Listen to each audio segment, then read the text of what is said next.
ito, may nagpapayo po sa kanya. Hindi ko alam kung sino ito nagpapayo. Nagpapayo ito, why don't you try na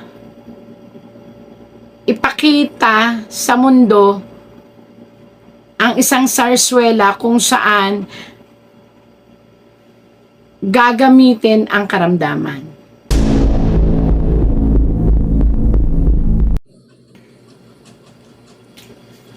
Hello po, magandang araw sa inyong lahat. Napakarami po ang nagtatanong at nagre-request dito sa updating tarot reading ng ating presidente ng Pilipinas. At alam na natin, pag pinag-usapan ng presidente ng Pilipinas, alam na rin natin ang pangalan niya.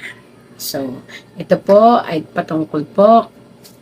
Pakita mo sa akin, tarot, ang tungkol sa update ng ating Presidente Bongbong Marcos Jr.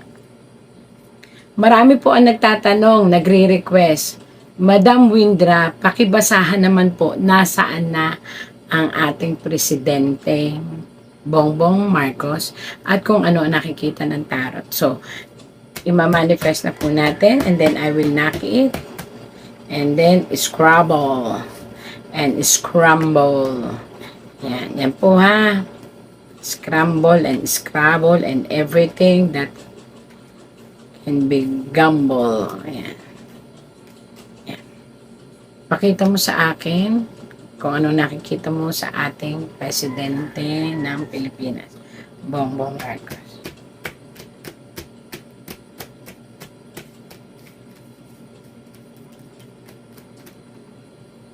Kuha tayo sa pinakamalalim. Nako, unang tarot pa lang po nakikita nyo na ang mga palaso na kulay pula at itong mga nakatumbang mga kahoy na may dahon. Ang ibig sabihin po nito, ito ay pag-iisip ng ating presidente kung paano niya malalampasan ang lahat ng mga bumagsak na kanyang mga pangako. Kitang-kita po rito, nakahupay. Pag sinabing nakahupay, nakatagilid na po ang mga itinanim na pangako. Pangako po yan, green, hope, pangako, pag-asa. Kaso po, kung mapapansin ninyo, punong-puno siya ng palasong pula. Ang ibig sabihin, hindi na po mahabol ng lahat ng mga negatibo at kapalpakan na nangyayari sa ating paligid, sa ating ekonomiya, sa ating sitwasyon. Ayan po, napakadami po ng palaso. Ang palaso, ganyan, bumabato. At binabato na po ang ating presidente ng Pilipinas at nakahupay na po. Ibig sabihin, struggled ang sitwasyon. Hindi na niya alam kung paano i-handle ang lahat ng mga sitwasyon na problema. Mas marami ang problema kaysa sa mga nagagawa at ginagawa ngayong solusyon. Yun po ang ibig sabihin nito ha. Kitang-kita naman po yan. Yan. Yung mga pulang yan, puro problema yan. Ito naman, yan yung mga nais na mangyari pero hindi makahabol. Kasi nga po, mas marami ang nangyayaring problema.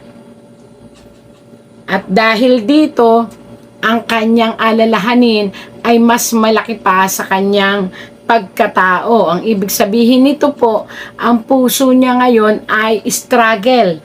Bakit struggle? 3 bagay ang ikinatatakot niya.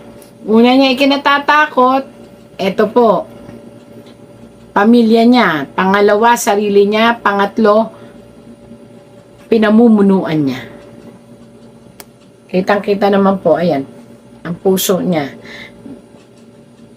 Ano lang po ito, kumbaga, lingwahe lang po ito ng tarot, yung puso. Pero ang ibig sabihin po nito, ang siya, ang ikinatatakot niya, ang ikinababahala niya, ang kanyang alalahanin.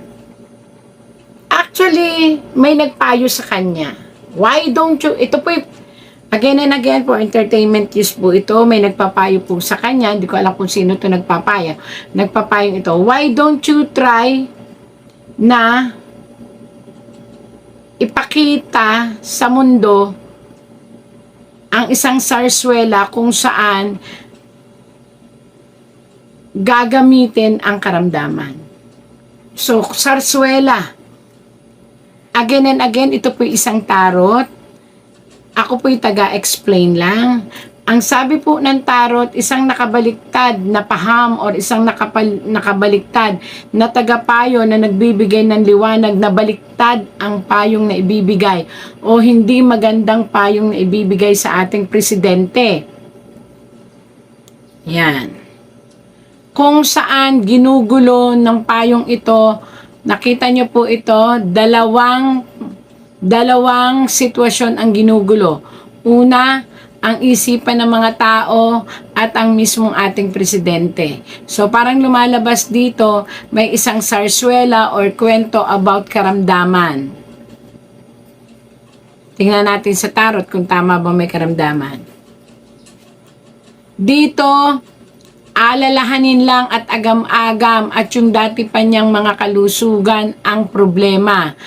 Pero kung sa malalang malala po, sorry to say po, ang sabi po ng tarot ay maling payo. Maling payo na maaaring maging problema kasi magkakaroon ng question tungkol sa kalusugan ng ating presidente. Dito, alalahanin lang po ang nakikita. Walang malalang karamdaman na ipinapakita ang tarot. Ibig sabihin, ang tarot nagsasabi na walang malalang karamdaman, subalit may mga tao na nagpapayo sa kanya na gumawa ng, hindi gumawa, na magkaroon ng pananim sa isipan ng mga tao. Pananim yan, sa isipan ng mga tao tungkol sa isang karamdaman. So, ayon po dito sa tarot, yang payong iyan ay lalong magkakagulo.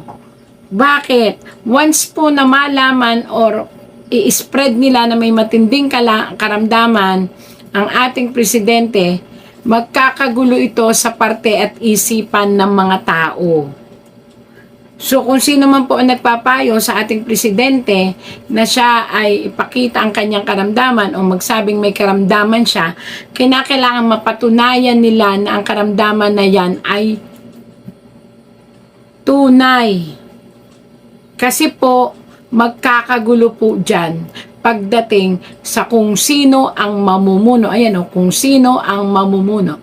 Ang vice-presidente ba o ang i-elect ng presidente. So, hindi maganda ang payo hindi ko sinabing kunwari lang ang kanyang karamdaman. Hindi ko sinabi yon. Ang sinasabi po ng tarot dito is may nagpapayo na ipakita ang karamdaman.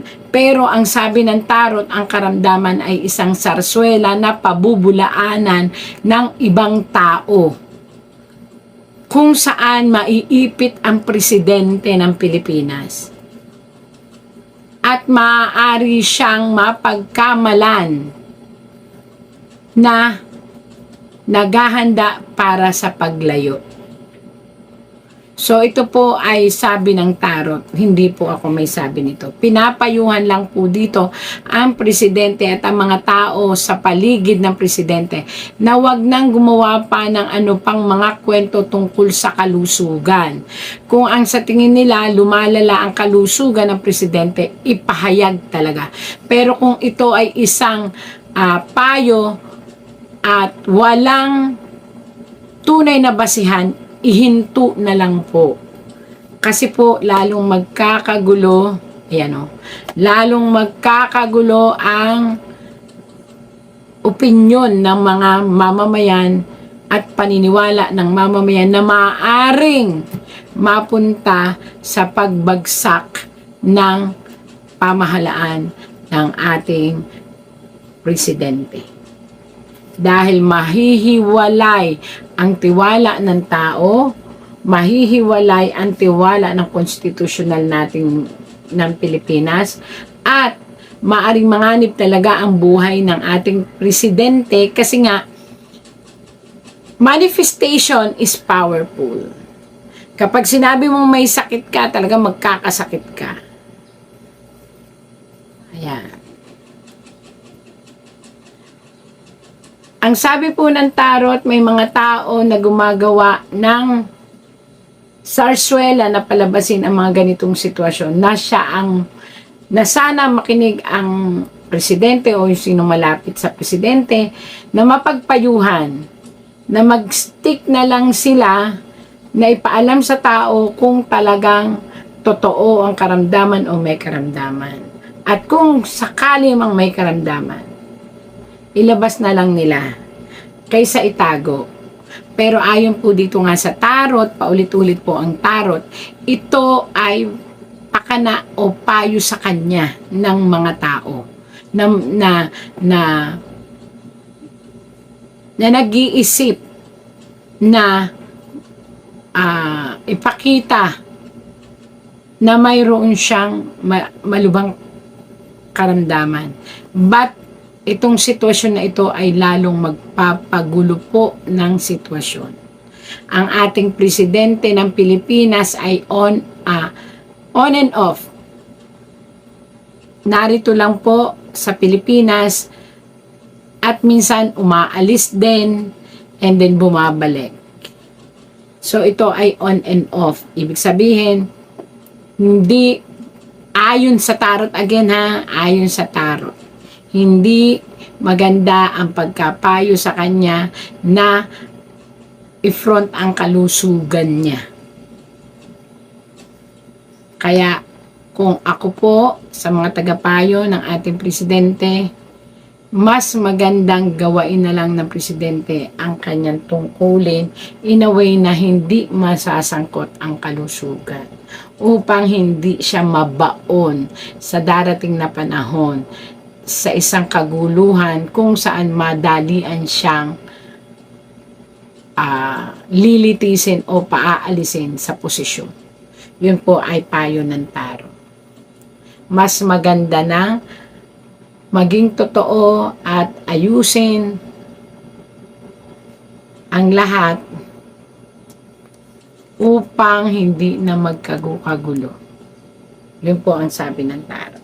Ang ating presidente, ayon po dito, ay may karamdaman pero hindi ganun kalala.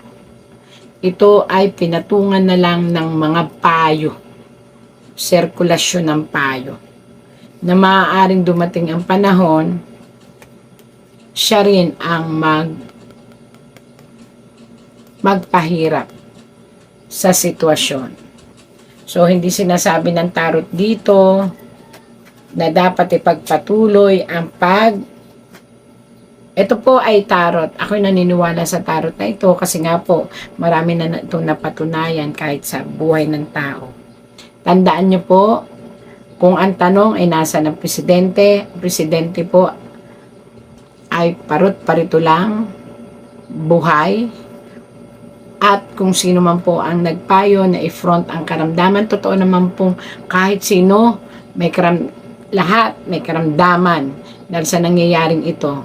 Pero ito pong sarswela ng paglikha ng napakalaking karamdaman na pinalalabas sa ating mga TV, tapos wala namang tunay na basihan, ay nakakagulo po lalo sa kanyang sitwasyon. Kaya kung gusto nyo pong ipagpatuloy yung ganyang sitwasyon na pagpapasabi na kayo na malala ang karamdaman, lalo nyo pong pinapabilis kung sino man ang nagpapayo kay President, lalo nyo pinabibilis ang pagkawala ng tiwala ng mamamayang Pilipino. Oras na laging ang karamdaman ang ifo-front ninyo. Kasi ayon dito po sa tarot, may karamdaman pero hindi ganun ang tindi.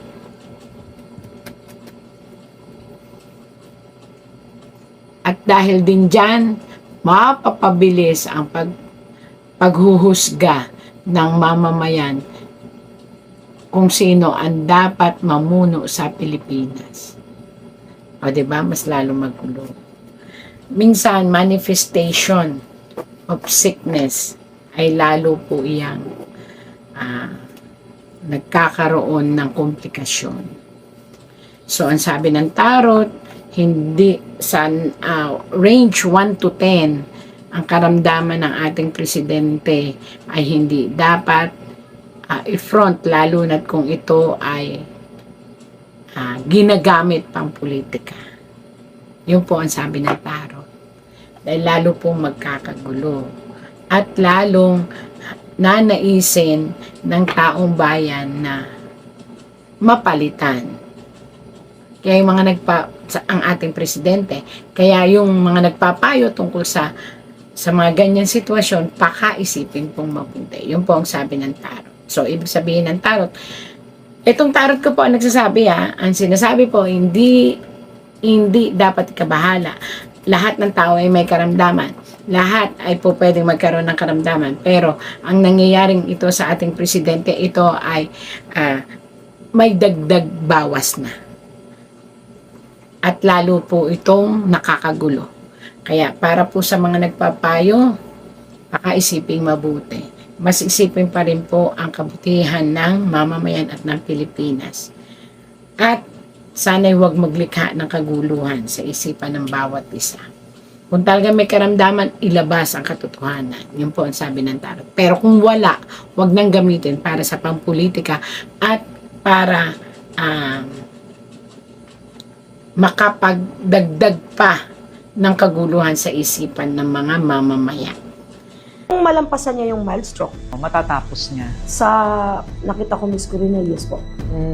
Okay. O di sa hindi po, wala akong partido Kinikilingan, na wala kang kinikilingan. kinikilingan. Wala talaga. Kasi nakita ko siya, inatake siya na tulog. Is lang yun atakihin siya ng tulog, either magbababa siya ng kosa, o either matapos niya na may kahit naghihingalo na ay ayusin. Kasi kahit naman saang banda natin titingnan, no, kahit papaano po talaga, meron din siyang pananagutan. Meron po siyang dapat din anuhin dyan, ayusin.